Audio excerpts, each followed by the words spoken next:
Assalamualaikum warahmatullahi wabarakatuh. Saya Endang Fauzan dari kelas Perbankan Syariah 2C, Fakultas Ekonomi dan Bisnis Islam, Institut Agama Islam Negeri Surakarta. Pada kesempatan kali ini, saya akan melaksanakan storytelling untuk memenuhi tugas mata kuliah Islam dan Budaya Jawa dengan dosen pengampu Bapak Muhammad Zainal Anwar, SHI, MSI. Pada kesempatan ini, saya akan menjelaskan tentang Perjanjian Giyanti. Perjanjian Giyanti merupakan peristiwa besar di masa silam. Perjanjian ini lahir sebagai sebuah kesepakatan segitiga politik antara Mangkubuwana III, Pangeran Mangkubumi, dan Perserikatan Perusahaan Dagang India Belanda atau VOC pada 13 Februari 1755. Nama Giyanti sendiri diambil dari lokasi penandatanganan perjanjian, yakni Desa Cantik. Dalam pelafalan Belanda, ia disebut sebagai Giyanti, dan secara tertulis dia dibaca sebagai Giyanti. Tempat tersebut sekarang dikenal dengan Deku Kerten, Jatiharjo, Karanganyar, Jawa Tengah. Di masa silam, perjanjian Giyanti ini dibuat dalam rangka meredam api konflik yang telah terjadi berlarut-larut. Pasca perpindahan Keraton Kartasura ke Surakarta, api dari peristiwa geger pencinan ternyata belum mati tepat di sumbunya. Ketika itu, Mangkubumi yang membantu Mangkubuwana II dalam meredakan api konflik mendapatkan hadiah berupa sebidang tanah dari Mangkubuwana II.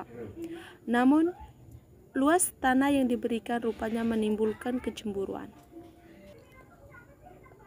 Salah seorang pangeran lalu mengeluh ketidakadilan terkait hadiah tersebut kepada Gubernur Jenderal Baron van Imhoff. Sang Gubernur Jenderal di Batavia itu pun lantas mengeluarkan keputusan yang membuat tanah tersebut tidak jadi dimiliki oleh Mangkubumi. Akhirnya, Mangkubumi minta izin kepada kakaknya, Mangkubuwana II. Daripada menunggu saya dikurung, lebih baik dibuangkan saja saya. Buanglah kemana sampai saya tidak bisa kembali lagi di Jawa. Akhirnya, diberi sangon 3.000 miliar.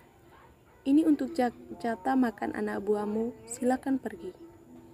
Malamnya pergi. Sejak itulah pecah perang Mangkubumi. Puluhan ribu prajurit kompeni prajurit Jawa. Perlawanan ini mendorong Gubernur VOC untuk Jawa Utara, Nicholas Hating, mengambil sikap. Untuk menyelamatkan daerah operasionalnya secara tertutup. Akhirnya, Hating melakukan perundingan dengan Pangeran Mangkubumi. Setelah berkali-kali melakukan perundingan, Hating bersepakat dengan Pangeran Mangkubumi yang juga hendak menjadi penguasa di tanah Jawa.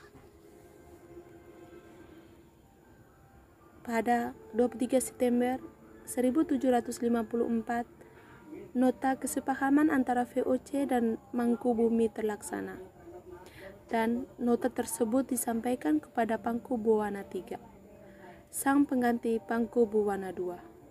Nota tersebut mengatakan bahwa Pangeran Mangkubumi mendapatkan wilayahnya.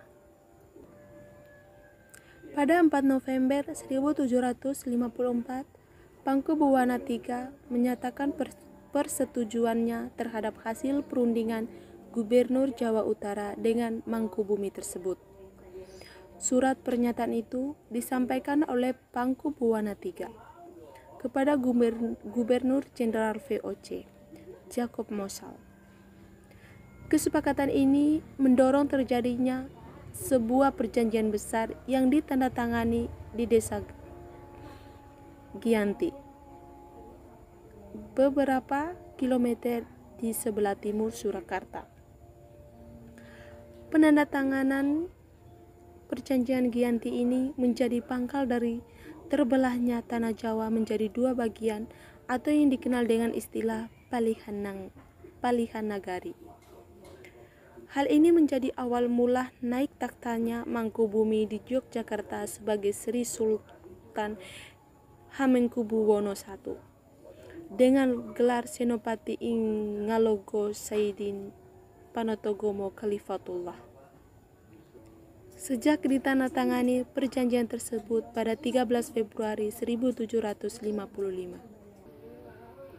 Pada tanggal 15 Februari 1755 ada pertemuan untuk meneruskan pembagian atribut-atribut keraton, antara lain keris, bahasa, seni, dan belangkon.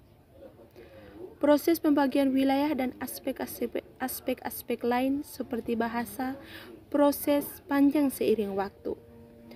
Perjanjian Giyanti yang tidak merinci pembagian wilayah pada gilirannya menimbulkan rentetan peristiwa. Pembagian tersebut sengaja diacak atau tumpang tindih, yang kemudian menyebabkan konflik. Pada pasca perjanjian Giyanti, Raden Mas Said yang dulunya membantu Mangkubumi masih terus melakukan pemberontakan. Raden Mas Said Putra Mangkubuwana II turut menuntut hak sebagai penguasa wilayah. 2 Oktober Pangeran Sambernyawa berhasil mengalahkan kelompok pasukan VOC. Februari 1755, Pangeran Sambernyawa hampir membakar keraton. Setelah perang selama 2 tahun, VOC menyudahi dengan sebuah perjanjian Salatiga pada 1757. Tanah Jawa menjadi kembali terbagi. Kemudian perjanjian Salatiga tadi, Pangeran Sambernyawa mendapat sebagian wilayah. Kasunanan Solo sekarang Kadipaten Mangkunegaran.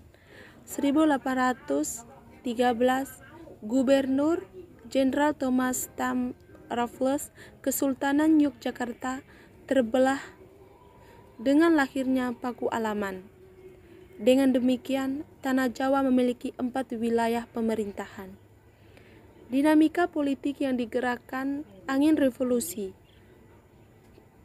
Kasunanan Surakarta dan Kadipaten Mangkunegaran menjadi situs cagar budaya. Kesultanan Yogyakarta yang di dalamnya terdapat Paku Alaman menjadi daerah istimewa. Terima kasih. Wassalamualaikum warahmatullahi wabarakatuh.